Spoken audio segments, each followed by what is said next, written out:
اللہ من الشیطان الرجیم بسم اللہ الرحمن الرحیم۔ حضرت ابو ایوب انصاری رضی اللہ عنہ، اس جلیل القدر صحابی کا اسم گرامی خالد بن زید ابن کلیب تھا۔ ان کی کنیت ابو ایوب تھی اور ان کا تعلق انصار کے قبیلہ بنو نجار سے تھا۔ ہم مسلمانوں میں سے کون ہے جو حضرت ابو ایوب انصاری رضی اللہ عنہ سے ناواقف ہو؟ اللہ تعالیٰ نے سارے مسلمانوں کے مکانات کو چھوڑ کر ان کے مکانات کو اس وقت اپنے رسول صلی اللہ علیہ وسلم کے قیام کے لیے منتخب فرما کر جب وہ مکہ سے ہجرت کر کے مدینہ منورہ تشریف لائے، ان کے ذکر کو سارے عالم میں مشہور اور ان کے مقام کو ساری مخلوق میں بلند کر دیا، اور تنہا یہی ایک بات ان کے فخر کے لیے کافی صلی اللہ علیہ وسلم کی حضرت ابو ایوب رضی اللہ عنہ کے گھر میں نزول اجلا فرمانے کی داستان بڑی دلکش اور شیریں داستان ہے، جس کا ذکر کانوں کو ہر بار ایک نئی اور عجیب لذت سے آشنا کر جاتا ہے۔ جب نبی اکرم صلی اللہ علیہ وسلم مدینہ منورہ پہنچے تو اس کے باشندوں نے ادب و احترام اور عقیدت و محبت سے بھرے ہوئے دل و نگاہ فرش راہ کر دیا۔ انہوں نے اپنے دلوں کے دروازے کھول دیے کہ آپ ان کی گہرائیوں میں اتر جائیں۔ انہوں نے اپنے گھروں کے دروازے کھول دیے کہ آپ صلی اللہ علیہ وسلم ان کے اندر پوری عزت و توقیر کے ساتھ جلوہ فرما ہوں۔ رسول اللہ صلی اللہ علیہ وسلم نے چند روز مدینے کی مسافاتی بستی قبا میں گزارے۔ اس دوران آپ صلی اللہ علیہ وسلم نے وہاں ایک مسجد تعمیر کی۔ وہ پہلی مسجد تھی جس کی بنیاد تقوی پر رکھی گئی تھی۔ پھر آپ صلی اللہ علیہ وسلم وہاں سے اپنی اونٹنی پر سوار ہو کر نکلے اور یثرب کے تمام بڑے بڑے سردار اس کے راستے پہ کھڑے ہو گئے۔ ان میں سے ہر ایک کے دل میں یہ حسین آرزو کروٹیں لے رہی تھی کہ وہ رسول اللہ صلی اللہ علیہ وسلم کو اپنے گھر میں قیام کرنے پر آمادہ کرنے کا شرف حاصل کرنے میں کامیاب ہو جائے۔ تمام سرداران یثرب باری باری اونٹنی کے آگے کھڑے ہو جاتے اور اس کا راستہ روک کر عرض کرتے، اے اللہ کے رسول، آپ صلی اللہ علیہ وسلم ہمارے یہاں قیام فرمائے۔ ہم اپنی قوت، ساز و سامان اور کثیر افراد کے ذریعے آپ کی پوری حفاظت کریں گے۔ لیکن آپ صلی اللہ علیہ وسلم ہر ایک کو جواب دیتے کہ اسے چھوڑ دو، یہ اللہ کی طرف سے مامور ہے۔ اونٹنی اپنی متعین منزل کی طرف بڑھتی رہی اور پرشوق نگاہیں آرزومند قلوب کے جلووں میں اس کا تعاقب کرتے رہے۔ جب وہ کسی مکان کے سامنے پہنچ کر اس سے آگے نکل جاتی تو اس کے مکینوں پر حزن و ملال طاری ہو جاتا، ان کے اوپر مایوسی و ناامیدی مسلط ہو جاتی اور ان کے بعد والے مکانوں کے دلوں میں امید کی شمع جگمگا اٹھتی۔ اونٹنی اس طرح ایک ایک کر کے مختلف گھروں کے سامنے سے گزرتی رہی اور لوگ اپنی محرومی پر غمزدہ ہوتے رہے اور لوگ یہ جاننے کی کوشش کرتے رہے کہ وہ خوش وقت کون ہے جس کے حصے میں یہ نعمت سرمدی آنے والی تھی۔ اس کے پیچھے پیچھے چلتے رہے حتیٰ کہ اونٹنی حضرت ابو ایوب انصاری رضی اللہ کے مکان کے سامنے خالی پڑے ہوئے میدان میں پہنچ کر بیٹھ گئی، لیکن رسول اللہ صلی اللہ علیہ وسلم اس کی پشت سے اتر کر نیچے تشریف نہیں لائے۔ تھوڑی دیر بیٹھنے کے بعد وہ ایک جھٹکے کے ساتھ اٹھی اور آگے چل پڑی، اور رسول اللہ صلی اللہ علیہ وسلم نے اس کی نکیل ڈھیلی چھوڑ دی۔ چند قدم چل کر اونٹنی مڑی اور واپس دوبارہ اسی جگہ بیٹھ گئی جہاں پہلی بار بیٹھی تھی۔ یہ دیکھ کر حضرت ابو ایوب انصاری رضی اللہ کا دل فرحت و انبساط سے لبریز ہو گیا، اور وہ رسول اللہ صلی اللہ علیہ وسلم کا استقبال کرنے کے لیے تیزی کے ساتھ لپکے۔ انہوں نے آپ کا سامان اٹھا لیا اور اسے خوشی خوشی اپنے گھر میں اس طرح لائے جیسے دنیا کا سارا خزانہ ان کے ہاتھ آ گیا ہو۔ حضرت ابو ایوب رضی اللہ کا مکان 2 منزلہ تھا۔ انہوں نے بالائی منزل کو اہل خانہ کے ساز و سامان سے خالی کرا دیا تاکہ رسول صلی اللہ علیہ وسلم اس میں قیام فرمائے، لیکن رسول صلی اللہ علیہ وسلم نے نچلی منزل کو بالائی منزل پر ترجیح دی اور اسے اپنے قیام کے لیے پسند فرمایا۔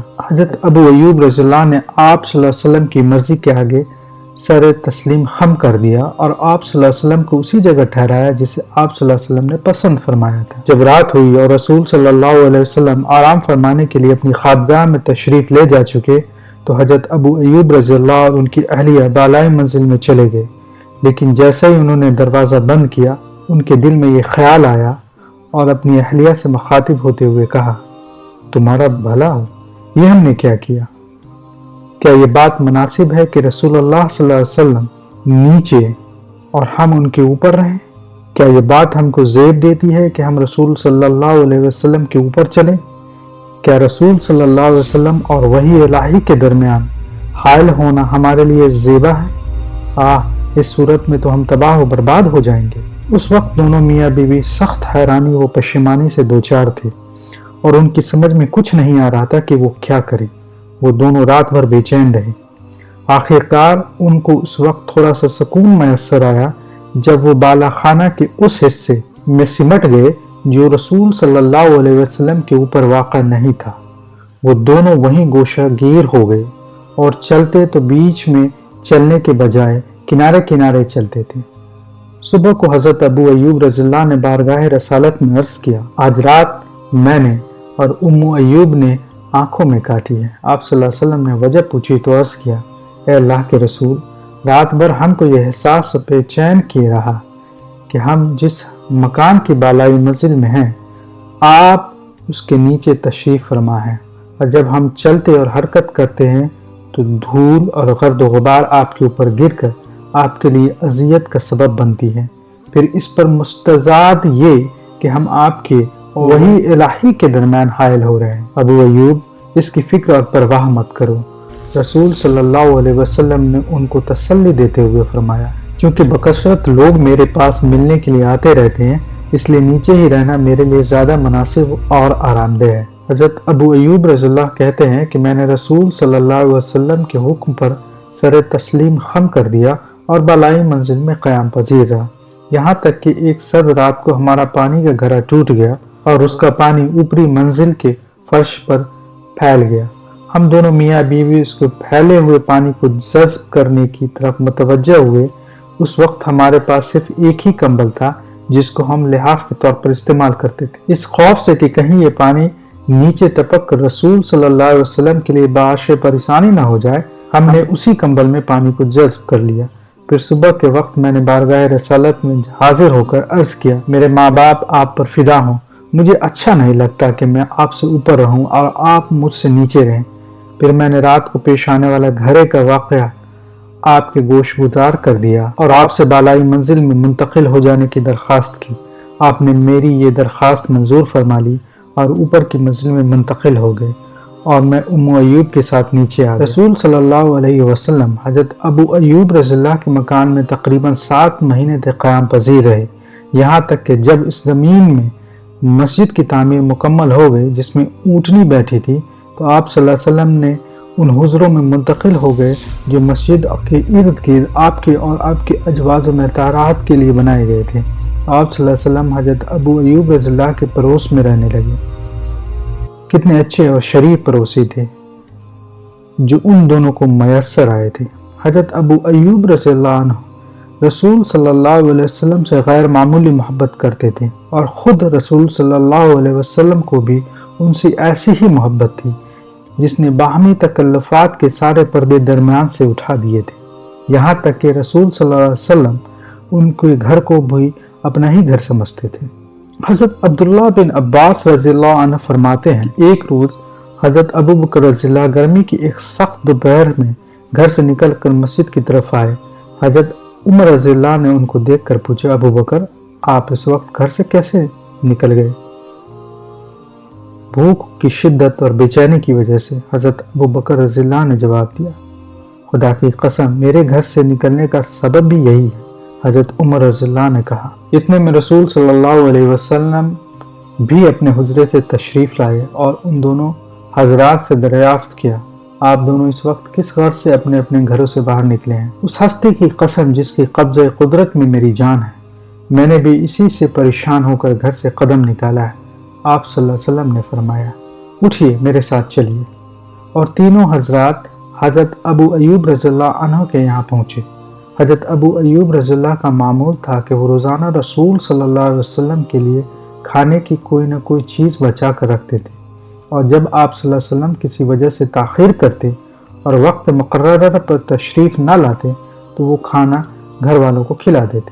جب یہ لوگ دروازے پر پہنچے تو حضرت ام ایوب رضی اللہ گھر سے نکل کر ان کے پاس پہنچی اور بولی، نبی کریم صلی اللہ علیہ وسلم اور آپ صلی اللہ علیہ وسلم کے اصحاب کی تشریف آوری ہماری عزت و افزائی کا باعث ہے۔ رسول صلی اللہ علیہ وسلم نے ان سے دریافت کیا، ابو ایوب کہاں ہے؟ حضرت ابو ایوب رضی اللہ نے رسول صلی اللہ علیہ وسلم کی بات سن لی اور وہ قریب ہی اپنے کھجوروں کے باغ میں کام کر رہے تھے۔ وہ یہ کہتے ہوئے تیزی سے لپکے، رسول صلی اللہ علیہ وسلم اور آپ صلی اللہ علیہ وسلم کے ساتھیوں کا آنا ہمارے لیے باعث افتخار ہے۔ پھر انہوں نے کہا، اے اللہ کے رسول، یہ آپ کی تشریف آوری بے وقت کیسے ہوئی؟ آپ تو اس وقت کبھی تشریف نہیں لاتے تھے۔ حضور صلی اللہ علیہ وسلم نے فرمایا، ابو ایوب تم ٹھیک کہتے ہو۔ پھر حضرت ابو ایوب رضی اللہ باغ میں گئے اور اس میں سے کھجوروں کا ایک گچھا کاٹ لائے جس میں تمر، رطب اور بسر ہر قسم کی کھجوریں لگی ہوئی تھی۔ پیارے نبی صلی اللہ علیہ وسلم نے اسے دیکھ کر فرمایا، اسے کاٹنے کی کیا ضرورت تھی؟ کیوں نہیں تم نے اس میں سے صرف پکی ہوئی کھجوریں ہی توڑ ڈالی؟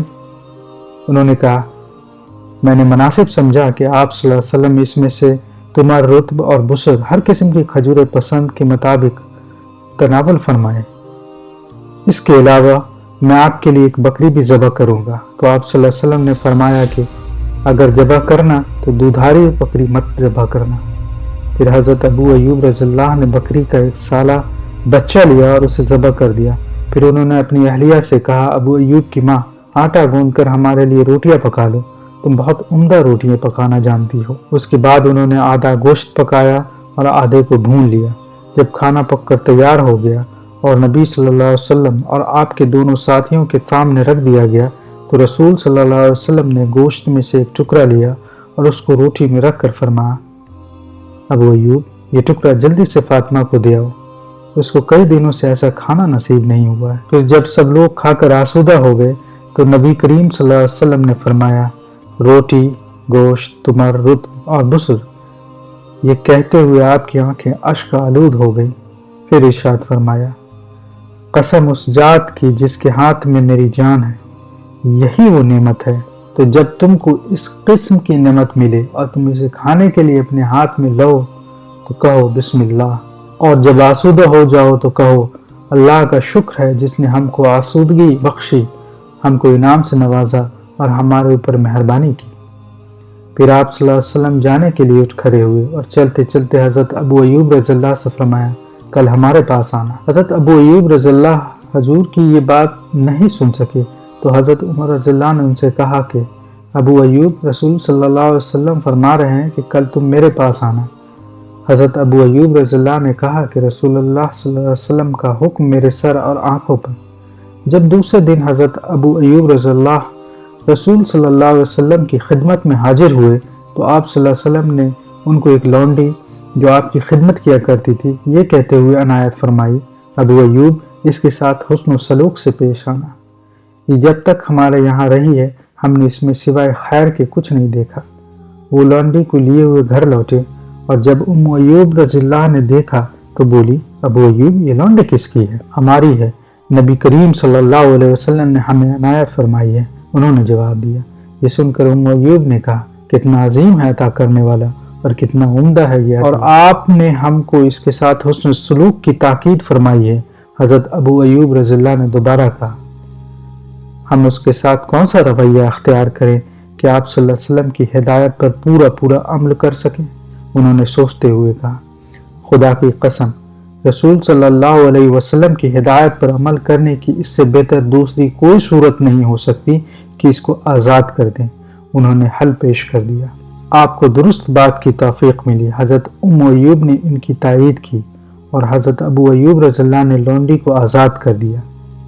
یہ حضرت ابو ایوب رضی اللہ کی عام اور روزمرہ کی زندگی کی چند جھلکیاں تھیں۔ اگر آپ کو ان کی مجاہدانہ اور سرفروشانہ زندگی کی کچھ جھلکیاں دیکھنے کا موقع ملے تو یقیناً آپ حیرت و استعجاب سے دوچار ہوئے بغیر نہیں رہ سکتے۔